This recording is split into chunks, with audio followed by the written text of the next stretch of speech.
Hello everyone, कैसे हो आप सभी लोग। तो आइए आज की क्लास हम स्टार्ट करते हैं। जैसा कि आपको पता है हमारी अभी बेसिक इन्फॉर्मेशन चल रही है एंड आई थिंक 10 क्लासेस तक आपकी सभी बेसिक इन्फॉर्मेशन जो भी बेसिक इन्फॉर्मेशन है वो सभी आपकी कंप्लीट हो जाएंगी। और 10 क्लास के बाद हम 11वीं क्लास जो हमारी होगी 11 क्लास होगी, उस क्लास में हम वर्क करेंगे स्पीकिंग में। और ये 10 क्लासेस जरूरी भी थी, राइट। वर्क नहीं करती बट काफी स्टूडेंट की रिक्वायरमेंट थी कि सर बेसिक चीजें थोड़ी सी हमारी कंप्लीट हो जाए, राइट। तो ये हमारी कुछ बेसिक चीजें हैं। आई थिंक 10 क्लासेस तक ये अच्छे से कवर हो जाएंगी।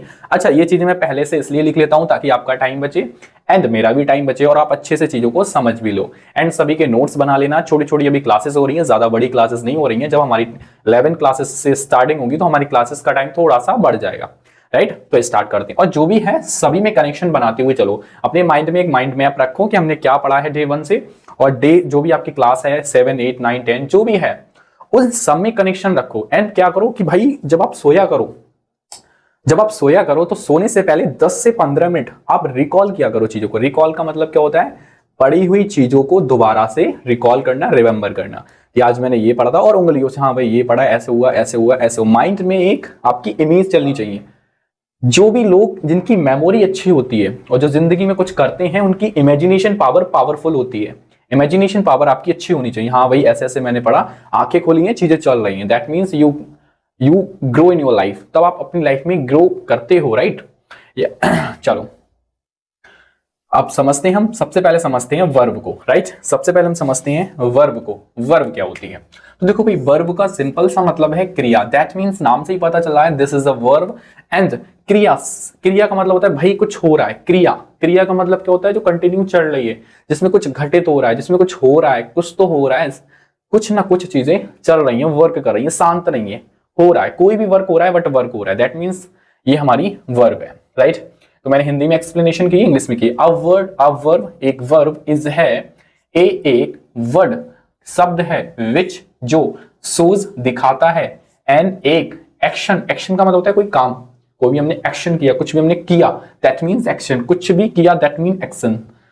ए स्टेट एक स्थिति, अ पोजीशन किसी चीज पे अधिकार, right.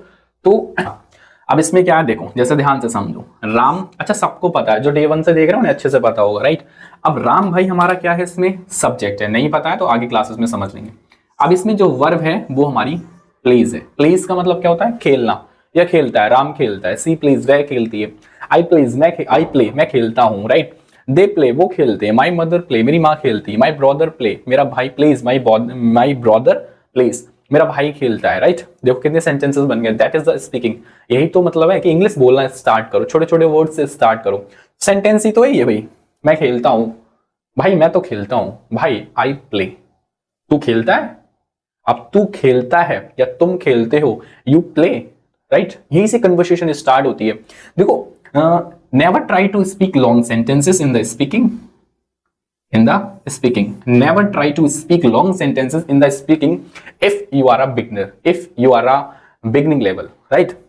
If you are beginning level, you don't try to long sentences, you try small sentences that increase your confidence level, your blankness power finished, and आपकी जो blankness power है उसको finished हो जाए, खत्म हो जाए, तो आपको स्मॉल सेंटेंसेस का यूज करना चाहिए, राइट। अभी नहीं, अभी मैं स्पीकिंग की बात ही नहीं कर रहा हूं, अभी जस्ट बेसिक आपको बता रहा हूं, बेसिक आपको समझा रहा हूं, राइट। चलिए आगे बढ़ते हैं। चलिए ये देखते हैं।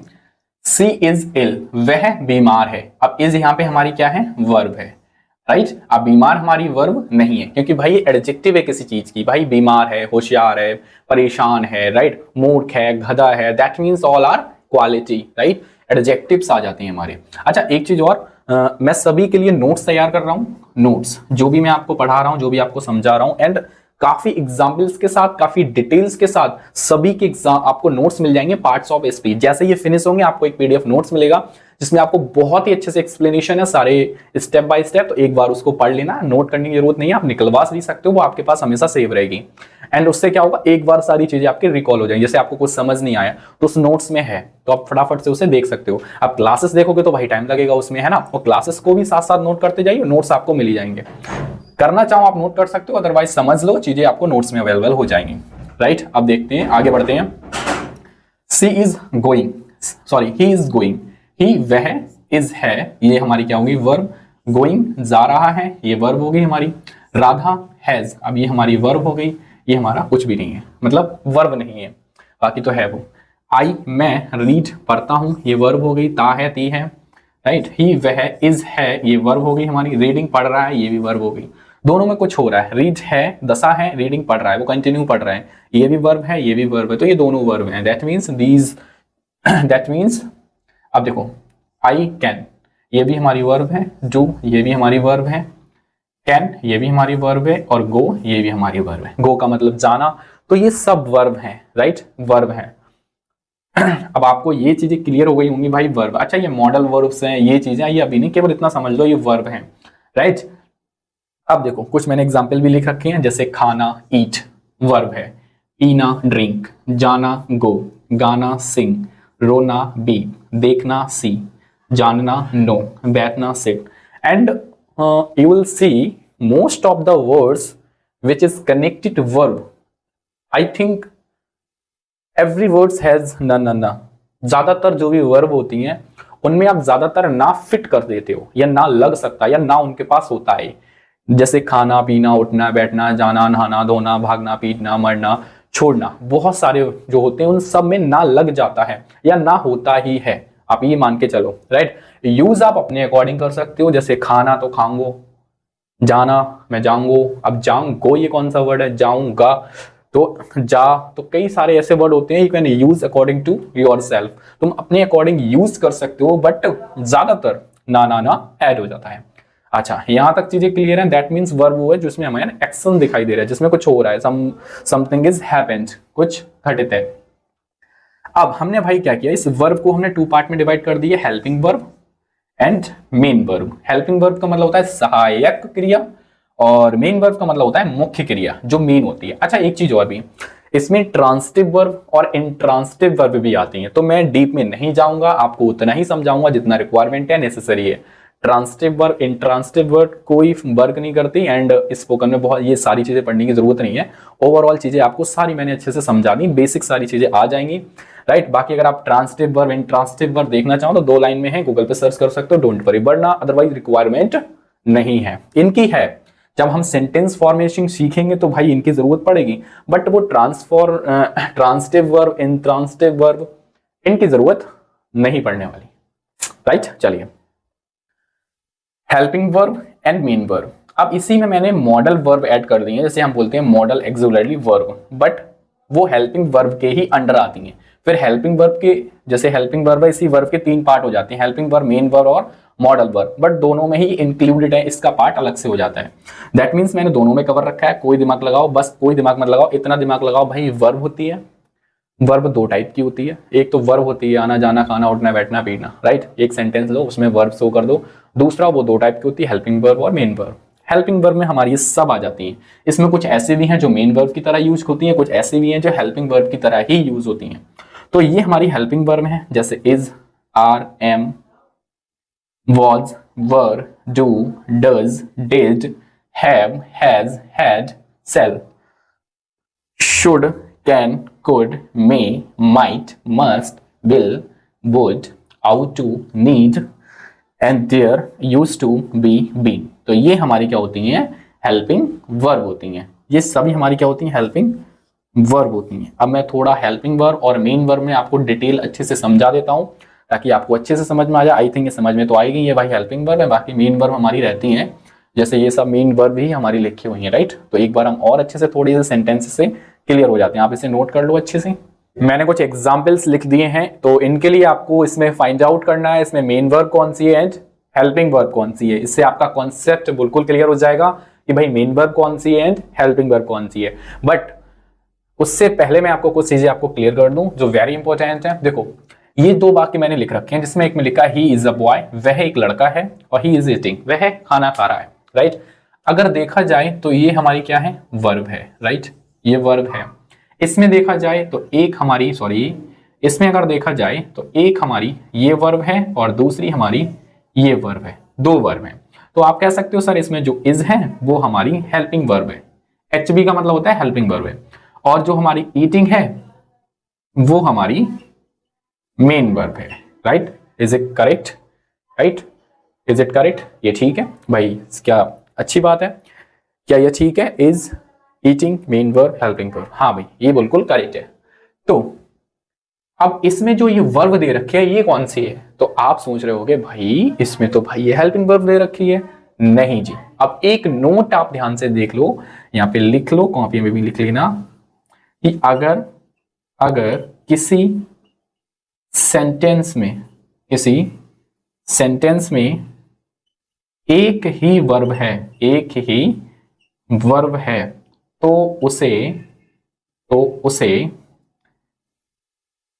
उसे ही ऐसा लिख लो आप, उसे ही मेन वर्ब माना जाता है या कहलाती है। तो उसे ही हम क्या मानते हैं? मेन वर्ब, उसे ही हम मेन वर्ब मानते हैं और वही मेन वर्ब कहलाई जाती है। दैट मीन्स इस पॉइंट पे जो इज है हमारी वो क्या है? मेन वर्ब है। मतलब सर, मतलब ये है कि अगर सेंटेंस है उसमें एक ही वर्ब दे रखी है, डजंट मैटर वो इज है, आर एम है, इज आर एम है, was were, will, shall, can, could, may, might, should, must, may, whatever, कुछ भी हो, वो हमारी अगर सिंगल है, एक है, तो वो हमारी मेन वर्ब कहलाएगी। और इसी के साथ अगर मैं कर दूं ही इज गोइंग, तो यही इज हमारी हो जाएगी फिर हेल्पिंग वर्ब। बात आपके अच्छे से समझ में आ गई होगी। आई रीड क्या है ये इसमें? ये हमारी है भाई main verb, I read. I am reading ये हमारी हेल्पिंग वर्ब है और ये हमारी मेन वर्ब है। सी वेंट ये हमारी मेन वर्ब है। सी विल गो तो ये हमारी हेल्पिंग वर्ब है और ये हमारी मेन वर्ब है, राइट। आई एम रेडी तो ये हमारी क्या है? Main verb. ये हमारी कोई वर्ब नहीं, रेडी मतलब तैयार होना, कोई वर्ब नहीं होती, तैयार है, राइट। आई एम रेडी मैं तैयार हूं।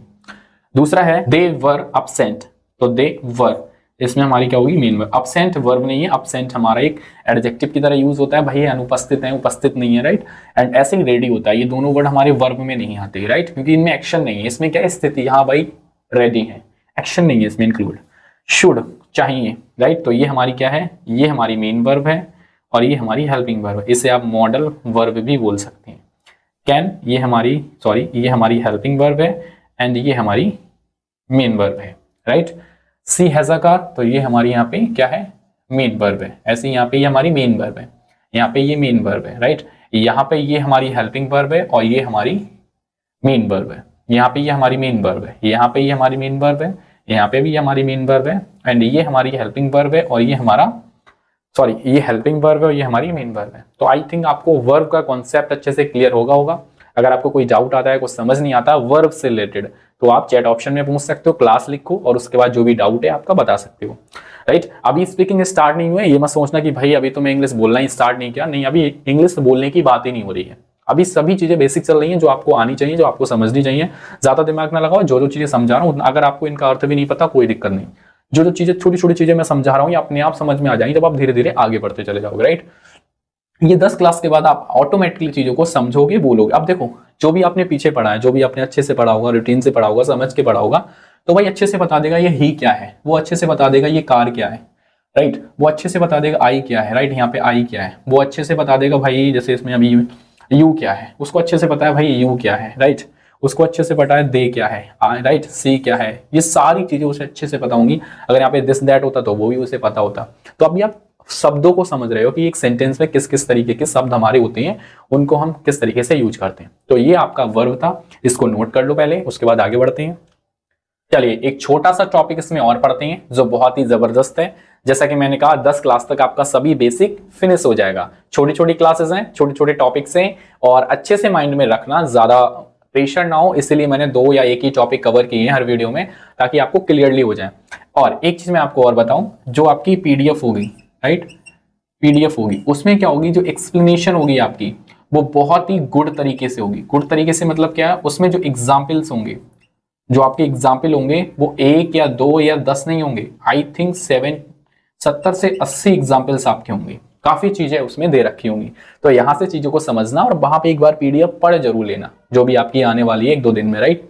चलिए तो देखते हैं सबसे पहले क्या है भाई, एडवर्ब की बात करते हैं। एडवर्ब का मतलब होता है कुछ ऐड हो गया, वर्ब में कुछ ऐड हो गया, वही हमारा एडवर्ब्स हो गया, जिसका हिंदी में नाम होता है क्रिया विशेषण। क्रिया विशेषण। अब एडवर्ब होता क्या है? तो एडवर्ब वो होता है जो किसी वर्ब की या किसी एडजेक्टिव की या किसी दूसरे एडवर्ब की विशेषता बताता है। क्या बताता है? विशेषता बताता है। जैसे हिंदी में समझते हैं, जैसे मैं कहूं सोहन सोहन जाता है, सोहन जाता है। अब मैं कहूं सोहन बहुत जल्दी जाता है, तो बहुत जल्दी क्या हो गया? एडवर्ब हो गया। वह सुंदर है, तो ये हमारा क्या है? नॉर्मल वाक्य। सुंदर इसमें एडजेक्टिव है। अब मैं कहूं वो बहुत सुंदर है यार, तो वो बहुत सुंदर है, राइट। तो जो चीजें ऐड हो रही हैं, जो और उसकी क्वालिटी और उसकी क्वालिटी को एनहेंस करते हैं वर्ड्स, वो एडवर्ब होती हैं। जैसे समझते हैं, जैसे मोहन वॉक्स स्लोली। मोहन वॉक्स चलता है या टहलता है। अब इतना तो ठीक था, प्रेजेंट इंडेफिनिट, मोहन टहलता है, राइट। स्लोली बहुत धीरे टहलता है। मोहन टहलता है लेकिन धीरे टहलता है, तो धीरे क्या हो गया? तो ये जो वर्ड है वो इस वर्ड की एक्सप्लेनेशन है।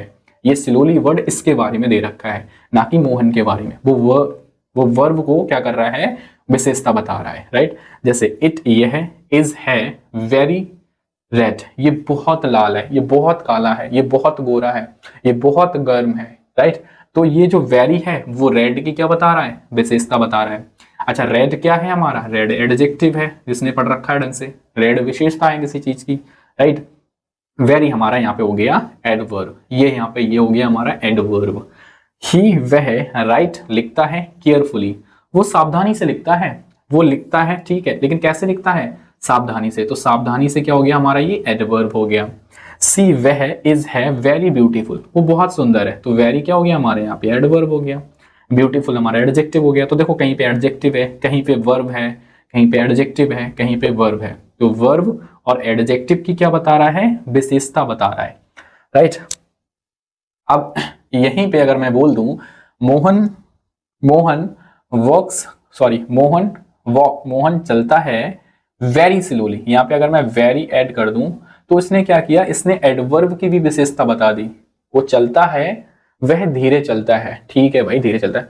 वो बहुत धीरे चलता है, अब धीरे को भी बहुत धीरे कर दिया, तो वो एडवर्ब की भी विशेषता इसमें इंक्लूड हो गई, राइट। आगे बढ़ते हैं। दिस इज वेरी स्वीट, ये बहुत मीठा है। मीठा हमारा एडजेक्टिव है और वेरी इसकी विशेषता बता रहा है। सी वर्क्स, वह काम करती है बैडली, वह बहुत बुरी तरीके से काम करती है। तो काम करती है ठीक है, लेकिन बुरी तरीके से काम करती है भाई, तो बुरी तरीके से, बैडली मतलब क्रिया विशेषण एडवर्ब। तो ये होते हैं हमारे एडवर्ब। अब आपके 2 या 3 टॉपिक बचे होंगे आई थिंक, प्रीपोजिशन, कंजक्शन और इंटरजेक्शन। ये 3 टॉपिक हैं। तीनों टॉपिक आपकी मे भी हो सकता है नेक्स्ट वीडियो में मैं अच्छे से कवर कर दूं। उसके बाद एक वीडियो बनाऊंगा जिसमें सारी चीजें एक बार अच्छे से एक्सप्लेन करके, एंड आपकी 9 to 10 क्लास में आपका बेसिक पूरा कंप्लीट हो गया। ये बेसिक वो था जो हम 5th में, 3rd में, 4th में, 7th में पढ़ते थे, एंड काफी लोग पढ़ते नहीं है, और जरूरी भी था। हमने क्या किया फिर?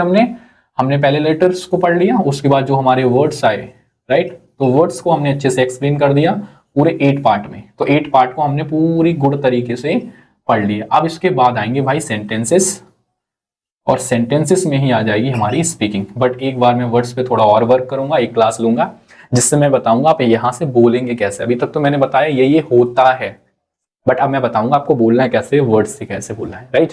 उसके बाद सेंटेंसेस, फिर हमारी क्या है, धीरे धीरे हमारी प्रैक्टिस स्टार्ट होगी, हमारे सेंटेंस स्टार्ट होंगे, हमारे मॉडल्स स्टार्ट होंगे, हमारा ट्रांसलेशन स्टार्ट होगा, हमारे इंटरव्यू स्टार्ट होंगे, हमारी बॉडी लैंग्वेज स्टार्ट होगी, पर्सनालिटी ऐड होगी, राइट, एंड बहुत सारी चीजें हमारी हैं जो स्टार्ट होंगी, राइट। तो इन सब में अच्छे से वर्क करें, और कोई भी दिक्कत, प्रॉब्लम कुछ भी है तो चैट ऑप्शन में बता सकते हैं। एंड जो PDF है उसको अच्छे से पढ़ लेना, निकलवा लेना अगर हो सके में भी, और अगर कोई डाउट है यहाँ तक की क्लास में तो जरूर पूछें, राइट। तो चलिए मिलते हैं नेक्स्ट क्लास में, तब तक के लिए इतना काफी।